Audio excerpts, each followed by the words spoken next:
So yun mga kahombre ko, tulad ng sabi ko sa video ko na kapag laos na si Diwata, ako na yung pinaka-last na influencer na pupunta dito kasi pwede ko sana siyang i-confront para makita natin, no, kung kamukha ko talaga yung asong sinasabi niya.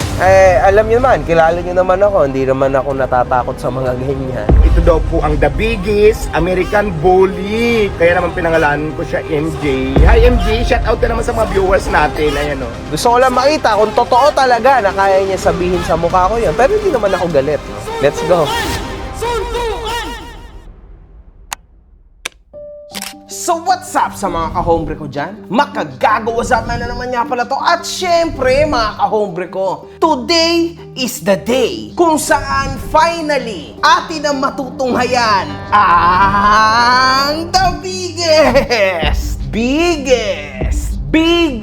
street vendor sa buong Pilipinas. The biggest street vendor na nagka-chance pero lumaki ang ulo. The biggest street vendor na sumikat numero 1 sa buong Pilipinas. The legend himself, the king of the vendors. And this is the rise and fall of Diwata. At kasama na siya sa ating Wall of Fame.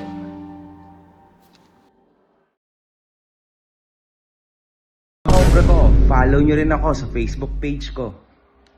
Si Deo Harito Balbuena o mas kilalang Diwata ay isang Filipino internet personality, entrepreneur at advocate ng LGBT community. Ipinanganak siya noong August 31, 1982 sa Northern Samar at lumuwas lamang ito sa Metro Manila upang makalabas sa hirap at magtrabaho. Grabe, crazy tong kanyang buhay mga kahombre ko. Kasi si Diwata ay talagang tubong at pinanganak sa Samar. Yes po. Pumunta ka dito sa Maynila. Siguro mga pag hindi ako 17, 18 or 16, hindi ko na matandaan kung anong exact. Basta ganun lang, yung tatlo na yun. Pumunta ka ng Maynila dahil Para magtrabaho. Kilala rin ito sa negosyo niyang Diwata Pares Overload at tumakbo bilang isang representative ng isang party list. Meron itong 1.3 million followers sa Facebook at 81,000 subscribers sa YouTube. Nakuha nito ang pangalan niyang Diwata sa pamamagitan ng pagsali sa mga beauty pageant at sa pagtanghal din ito sa programa ni Kuya Will. Nag-show din ako dati sa kay Kuya Will. Doon na-discover niya ako. Gay beauty queen yung category. Tapos parang doon na po yung Diwata ko. tas wala na, yun na yun. Yun na yun. Tapos hindi makatagal doon, saglit lang. And besides, sa show namin sa TV5, yung Will Time Big Time, naging jester namin si Diwata. Yung pagka-commercial, sila yung nagpapatawa. And then, si Kuya mismo ang nagbigay ng name niya as Diwata. Lahat yan sumikat because of Kuya Willie. At tandaan mga kahombre ko na si Diwata po actually deserves more than what he earned from his social media platforms. And isa po yan sa nakakalungkot sa kanyang karera.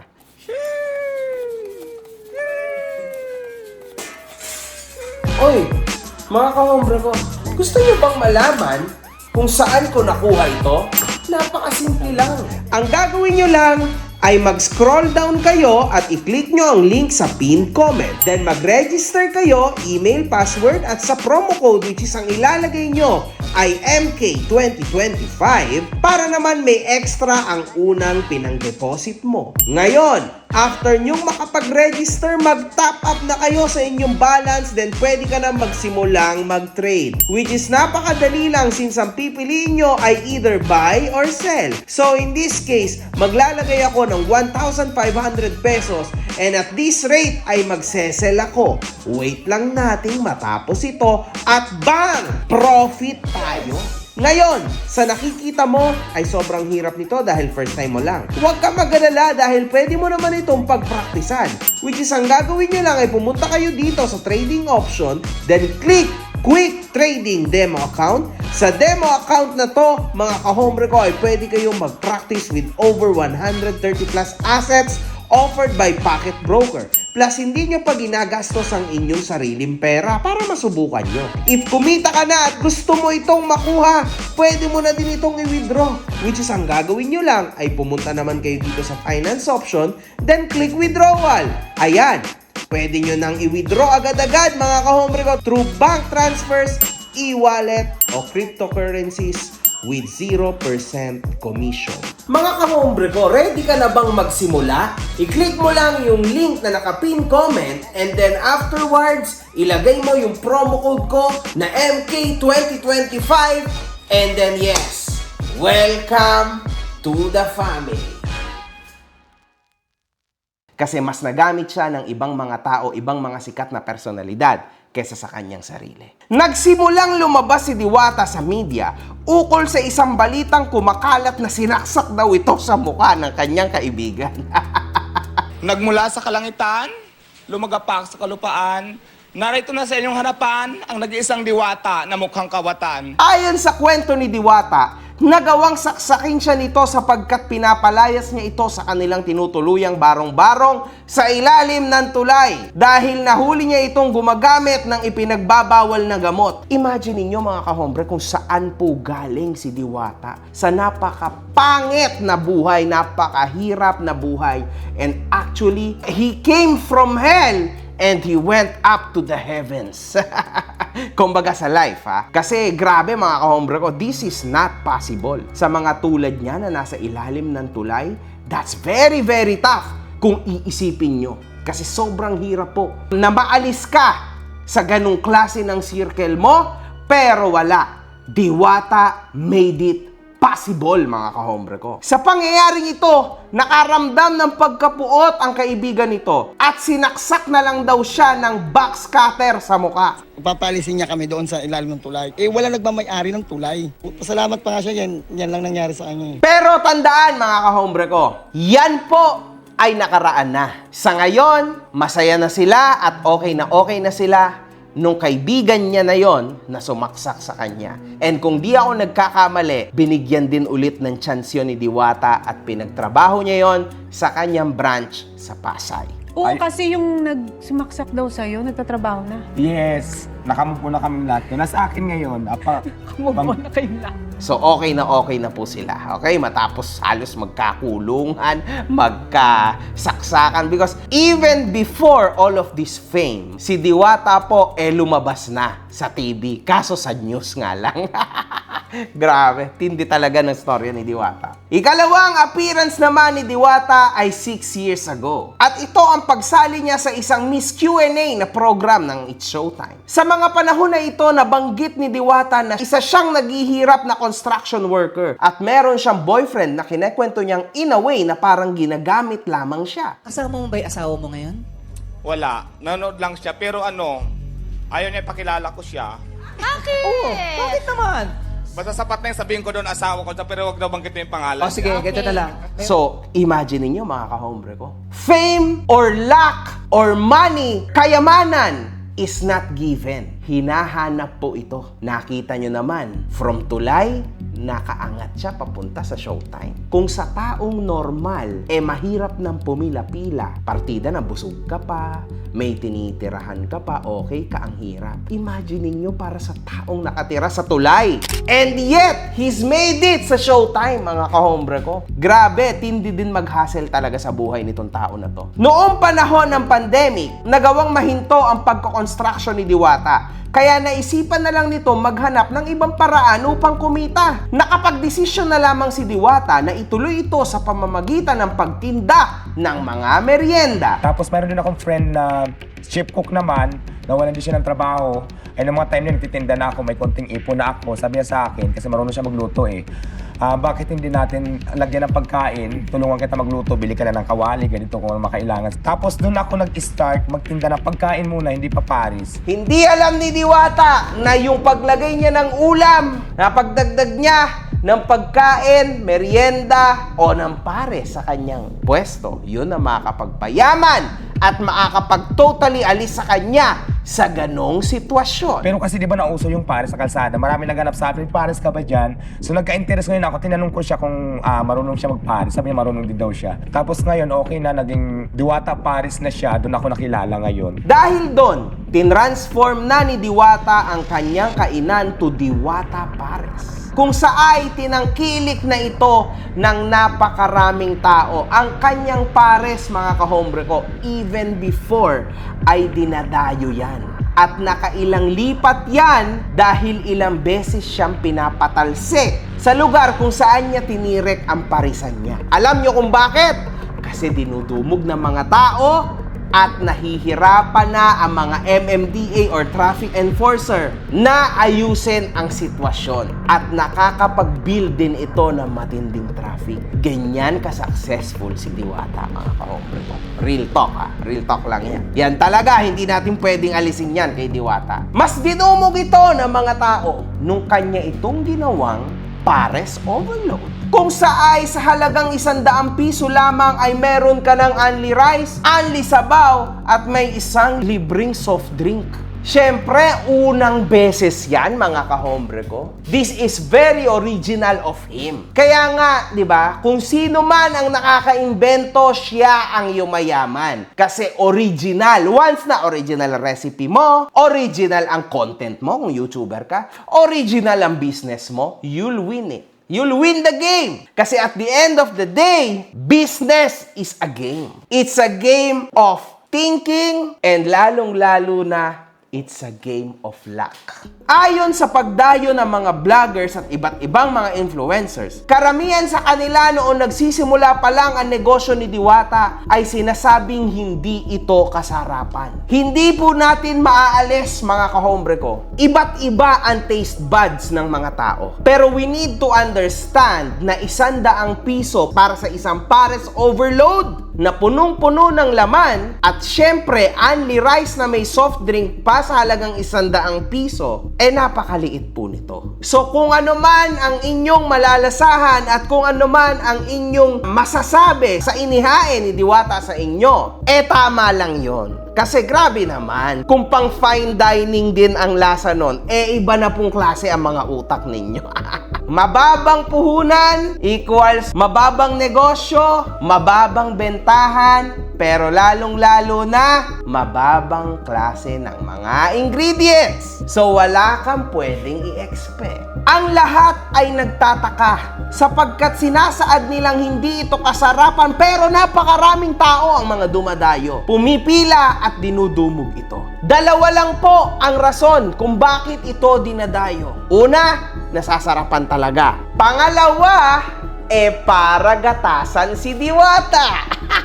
Mga kahombre ko, dito po dapat magpasalamat ang napakaraming influencers. Si Diwata yung tipo ng tao na mas mahalaga pa sa kanya ang kanyang negosyo kaysa sa kanyang fame. Sinasabi niya naman yan. Nandito lang ako upang magnegosyo.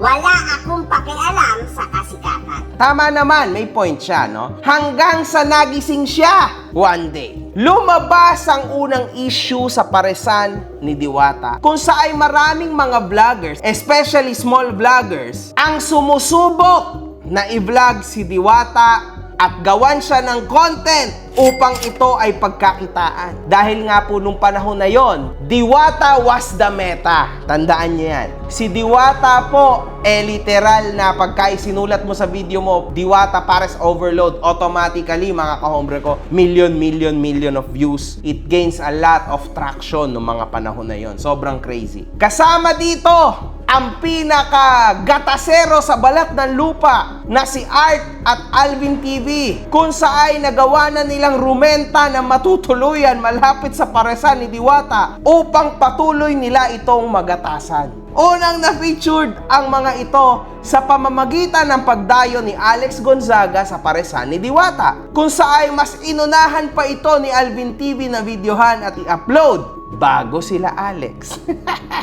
Crazy, mga kahombre ko. Naalala nyo itong mga situation na to, no? Nag-video ako in regards to this, pero may awa ako kay Diwata nung panahon na ito. Kasi alam nyo naman, mga kahombre ko, imagine ninyo, Sa ilalim ng tulay tumira yung tao. Tapos ano bang ine-expect nyo para sa taong nakatira sa ilalim ng tulay? Siyempre wala siyang alam sa mga ganyan. He came there like a wrecking ball. Winasak niya ang scene ng mga street vendors. From zero to hero agad si Diwata. So malupit po ang idea niya sa marketing pero hindi sa social media. Ibig sabihin nun, matindi talaga yung charisma niya at umasa lang siya sa mga tao na nagbi-video-video sa kanya. In short, nakasanayan niya ang lahat ng yan, mga kahombre ko. Makikita rin naman natin na halos lahat ng mga content na ginagawa talaga ni Alvin at RTV sa panahon na yon ay nauukol lamang kay Diwata. At umaabot sila ng milyon-milyon views na nagre-resulta sa napakalaking mga kitaan, mga kahombre ko, ng panahon na yon. Dahil dito, napansin at ginawa naman ni MJ ng content ito calling out Alvin at RTV sa kanilang mga kabulastukan. And sa tingin ko, mga kahombre ko, napanood ni Diwata lahat yung kinontent ko na yon. Kasi dumating po ang point na finally, tinutukan niya ang kanyang YouTube channel. Dumating rin ang point na tinutukan niya na ang kanyang Facebook at doon na siya mismo nag-a-upload. In fact, ang bilis niya nagkaroon ng 1 million followers sa Facebook dahil nung nag-start na siya na mag-upload sa sarili niya. Now, ito ang masasabi ko sa iyo, Diwata. Kung ako sa iyo, gumawa ka na ng social media team mo. Huwag mong pabayaan yung page mo habang sikat ka pa, Diwata. Sabi mo, ginagawa daw gatasan ng mga vlogger. Ikaw, sabi ng mga basher. Ay, hindi ko iniisip mo ginagawa kong gatasan kasi in the first place, wala naman silang hiningi sa akin na pera. Bagkos, nakakatulong pa sila sa akin para i-vlog, para dumami yung customer, dumami ang makakita, para makilala ang Diwata Paris. Sa dulo ay hindi na lamang ito pinansin ni Alvin TV at nagpatuloy sa kanyang ginagawa at makikita natin na hanggang sa ngayon ay kasama ito ni Diwata palagi. So kumbaga, mapapansin natin dito, mga kahombre ko, yung mentalidad ni Diwata as negosyante. Kahit negatibo, gagawin na lang natin positibo kasi at the end of the day, pinagkikitaan at pagkakakitaan din naman niya yan through his paresan. Yun lang naman yun, di ba? Pero nakakainayang lang din sa isang banda, no? Kasi at the end of the day, nandyan ka na. Bakit hindi mo pagkakitaan lahat ng dapat mong pagkakitaan? Yun lang naman ang sa akin, no? That's Diwata. That's why he is very successful. Kasi ganyan siya mag-isip. Wala siyang iniisip na negative, siguro, no? He's just thinking positive about his business, maybe. Ukol sa mga malalaking mga influencers, artista at iba't ibang mga negosyante. Nagagawa na rin nilang subukan ng taktik na ito upang may makuha silang mas malaking balik. Maraming influencer ang nagpuntahan at binibigyan nila si Diwata ng ikakaligaya nito. Tulad ng pagbibigay kay Diwata ng libreng sasakyan, malaking halagang pera at malaking halaga amount ng negosyo, mga kahombre ko. Pasikatan po ang mga vloggers, ang mga artista, no? Naalala ko. Dami, grabe, mga kahombre ko. Palakihan para makuha ang pansin ni Diwata at makakuha ng trend sa social media. Dahil sa pagtanggap ni Diwata ng mga special treatments galing sa mga taong yon, ibig sabihin, tumataas na din ang kanyang ego. Ganito pala akong ka-special. Ganito pala ang halaga ko. Eto pala dapat ang buhay ko. Unti-unti na ring nagsisimula ang pagbabago ng ugali ni Diwata. At napansin po natin yan lahat sabay-sabay, mga kahombre ko. In fact, from napakarami niyang supporters, halos 80% nun tumalikod sa kanya at pinagbababash na siya. Sa sobrang kasikatan at pag-usbong ni Diwata, marami na ring tao ang mga gumaya sa negosyo niya, tulad ni Hiwaga at ni Rosmar, kung saan ay dinagdagan pa nito ng may libreng pa-swimming ang kanyang pares overload. Isa lang masasabi ko sa mga gumagaya. Oo. Di ba? Wala namang masamang gumaya. Ganoon naman tayo mga Pinoy, copy business. Pero tandaan nyo, I'm the original, pirated lang kayo. Nagsimula ang pinakaunang issue kay Diwata kung saan napapansin na nilang lumalaki na raw ang ulo nito sapagkat nagagawa ng mga taong magpa-picture kay Diwata at hindi niya ito pinagbibigyan. Dagdag pa dito, kung mapagbigyan naman ni Diwata, makikita nating nakasimangot na ito palagi sa mga larawan. So ngayon, From nagbibigay ang mga tao para mapansin sila ni Diwata at makapag-post sila ng Oy, tumulong ako ha! Ipatrend nyo ako! Ipatrend nyo ang mga video ko! to this, pinupuntahan siya ng iba't ibang mga hindi sikat na mga tao, nagpapapicture, binivideo lahat ng actions niya, and eventually, makikita po natin na meron at merong ugaling lalabas si Diwata, and that's very normal. Kasi human lang si Diwata. Ayan yung hype, ayan yung trend. So, aasarin ka talaga ng mga tao. Tandaan mo yan. For the views, for the followers, maybe ito na yung chance nila. Kasi si Diwata, yung boost giver nung panahon na yon, mga kahombre ko. Kung gusto mo maging vlogger, pumunta ka kay Diwata. Ayan nga yung sinasabi ko dati, di ba? Diwata, birthday ko ngayon. Kabati naman yun. Lumipas din yan, kuya.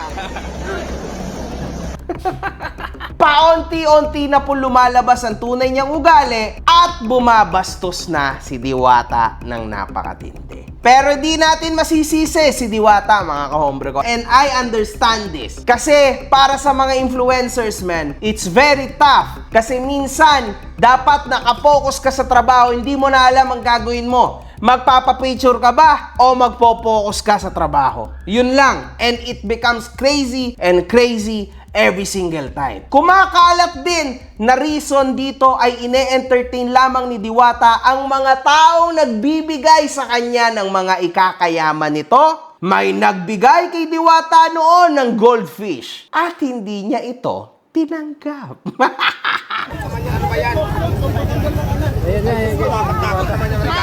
So dito mga kahombre ko, lumalaki na yung ulo ni Diwata. Halata, no? Ang pagtrato ni Diwata sa iba't ibang mga tao ay nakabase na sa pakikinabangan niya. Sapagkat kung mga influencer, celebrity ito, na especially may bigay sa kanya, pinapatuloy niya pa ito sa office niya at pinapakain niya doon.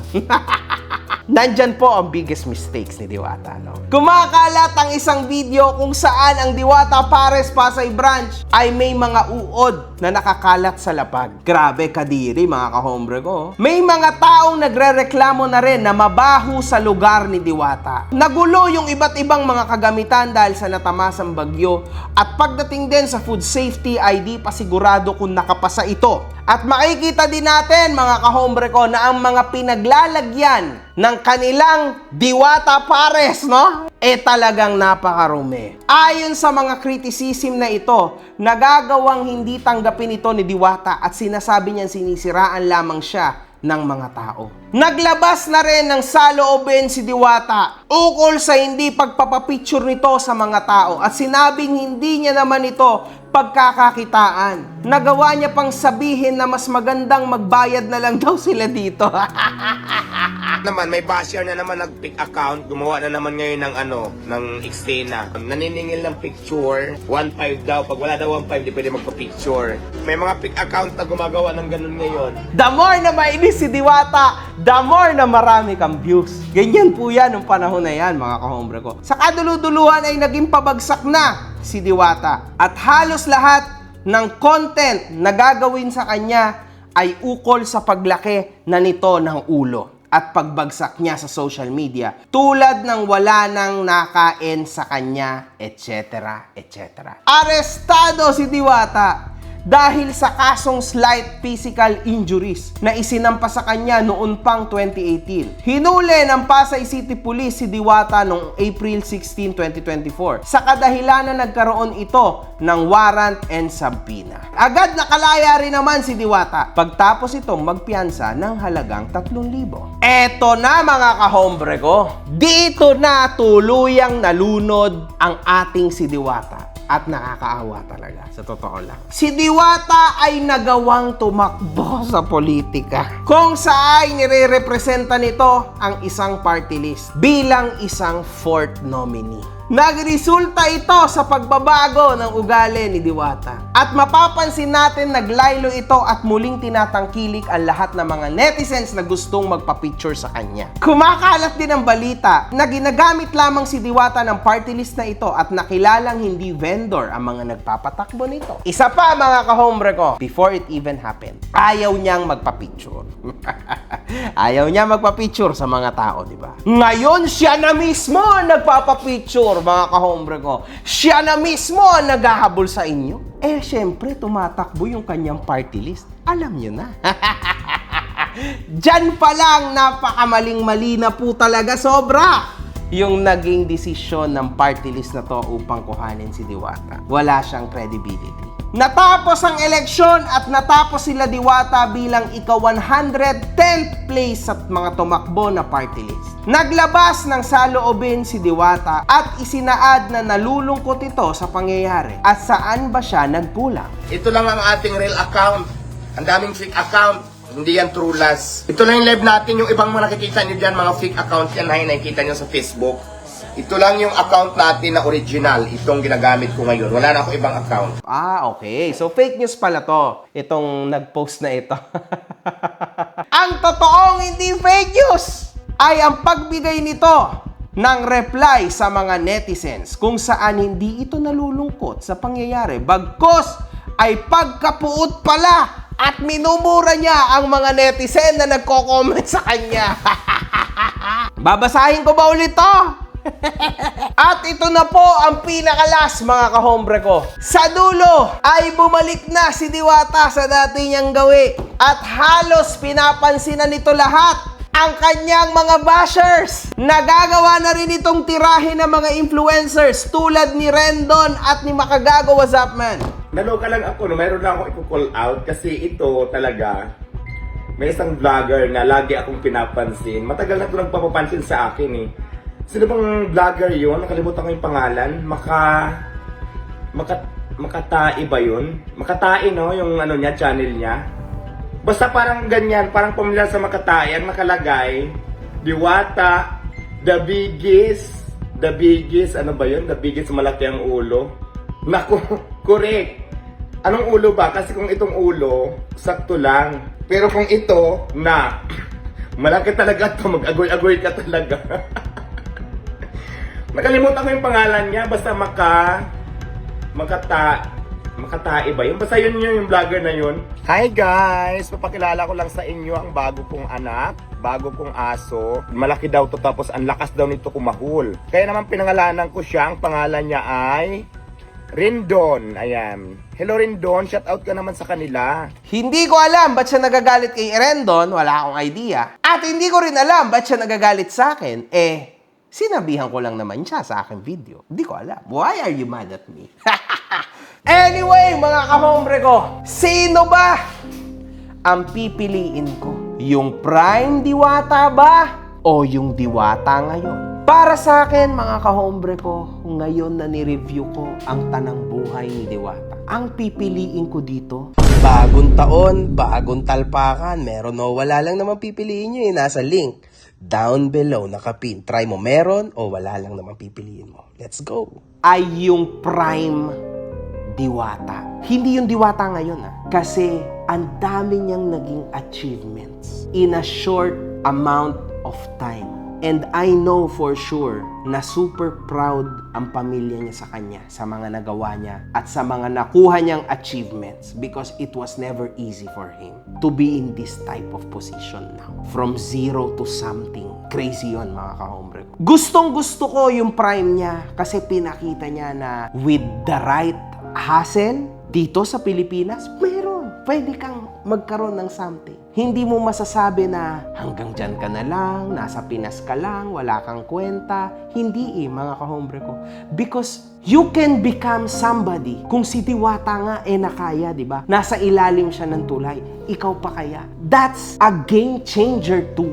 Para sa mga taong nakasunod sa karera ni Diwata. It's nice, mga kahombre ko. He became very, very successful.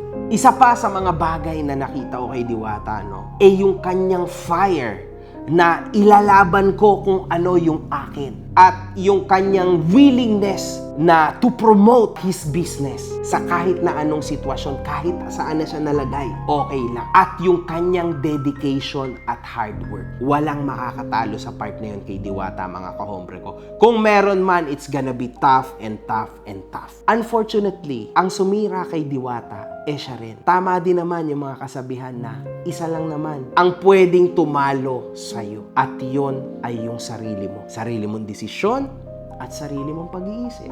Wala nang ibang pwedeng tumalo sa'yo. Unfortunately, lumaki po talaga ang ulo ni Diwata, mga kahombre ko. Meron pa ba tayong susundan kay Diwata?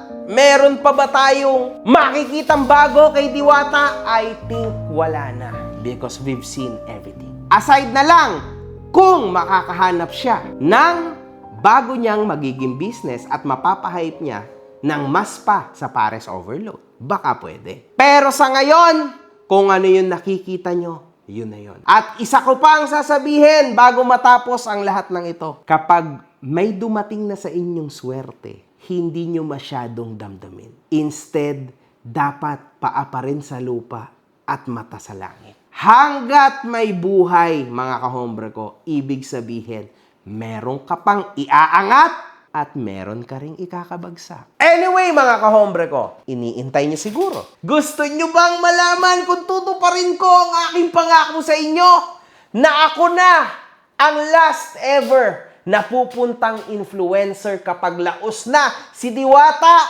Eto na yon! I think the end is very near. And I think it's time for me to go and visit you, Diwata. Para makita ko naman kung masarap talaga ang Diwata Pares Overload mo. Eto na, mga kahombre ko ha. Bababa na tayo. Wala si Diwata, no?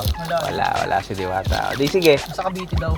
Sino may sabi? Yung tindera. Sayang, nasa Cavite ka pala. Sige, tara, baba. Let's go. Bali, eto na po ang Diwata Pares mo. Sayang, Diwata. Titikman ko pa naman. Last influencer. So, ayan yung pagkain niya. Talaga? So, meron tayong mami, which is solid naman. It looks good. Rice niya. And then yung mga tao niya, I think, kaso may nagko-construction, nakikita natin. So, may ginagawa. May mga tao din naman, no? Luckily, hindi tayo masyado napapansin dito.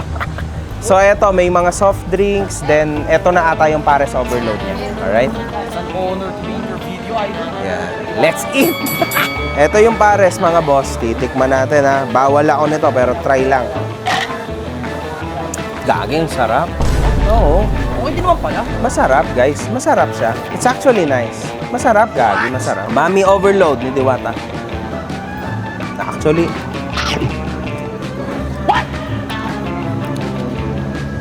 mas masarap to. So, ito yung chicken inasal ni Diwata. Ano? Tikman natin. Masarap din naman. It's okay. Di lang talaga ako pwede kumain kasi may nasa diet ako eh. Ang sarap, mga kahombre ko. Ito, kumakain nga ako eh. Perfect. Ang sarap to.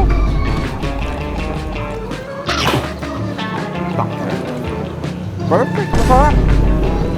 Masarap. Yun nga, mga kahombre ko, no? Although, specifically, si Diwata parang bad trip sa akin. Madalas niya akong pagtripan itong mga nakaraan. Hindi naman ako sumasagot or what. Kung makikita po natin, yung aso pinangalan sa akin at sa kaibigan ko si Rendon.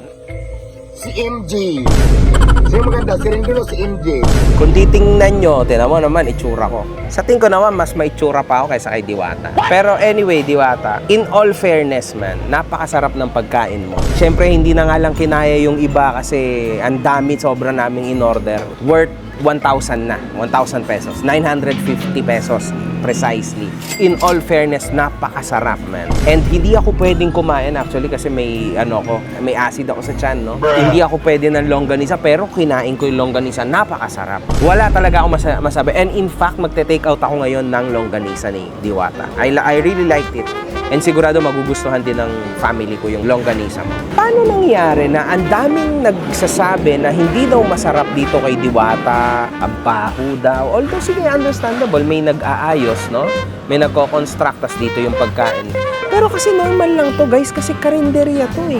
Let's say, di ba? Parang ganun, paresan to eh. Normal lang na ganyan yung sitwasyon. Come on man, aarte ka ba? Kung aarte ka, doon ka sa fine dining kumain. Normal lang to dito na ganito ang sistema. Pilipino tayo, you know this man. Kung ikaw ay maarte, wag ka na dito. Hindi ka naman din sa totoo lang kailangan ni Diwata. I think he's doing good kasi ang dami din taong kumakain. Hindi naman, ano oras pa lang? 10:26. Oh, umaga pa lang, benta na. So mamaya pang tanghali, meron pa sa hapon o sa gabi. Man, all in all, I think this is a good place. Diwata is a winner sa part na to. Hopefully lang, Diwata, ma-maintain mo ito. And syempre, para ma-maintain mo ito, ito suggestion ko sa'yo, no? Dapat mas paliitin mo pa yung ulo mo. Kasi imagine mo yun, pinagmumura mo rin yung mga fans mo, yung mga hater mo, di ba? Sa halip na mabago yung tingin nila sa'yo, mas lalo mo pang pinapalala. Sana yun lang, yun, baguhin mo, I think magiging okay ka because hindi rin madali na magnegosyo, mga ka-hombre ko. This is tough, man. Kung ako to, hindi ko to kaya. Blessing to kay Diwata na at talagang pumatok yung paresan niya.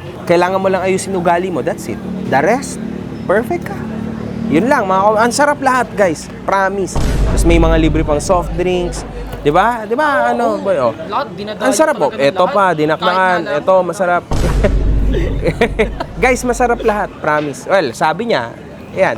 Ito so, ako, wala, guys. Ha? So, pumunta lang ako dito kasi alam ko na laos na si Diwata. Pero, yung laos na word, I don't think so. Mukhang okay naman yung negosyo niya. Yes. It goes Solid, well. sarap talaga.